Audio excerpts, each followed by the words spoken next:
السلام خواتاتي، ان شاء الله تكونوا غاية وتكونوا ملاح. جيتكم اليوم بأكلة تقليدية كما كاع الشعب الجزائري في شعبان. كما نقولوا نشعبنو، نديرو بغرير، نديرو مبرجة، نديرو كعبوش، رفيس.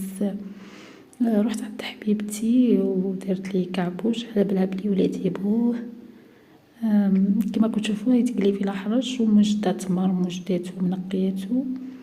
لازم الحرش ديرو فوق التمر حامي.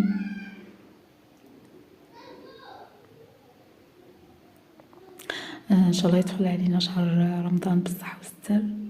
بعد ما دارت قاع الحرش قلاتو دارتو فوق التمر، لازم تعركو مليح كما راكم تشوفوا فيها. لازم قاع يدخل التمر مع الحرش مع التمر غاية يتجانسو.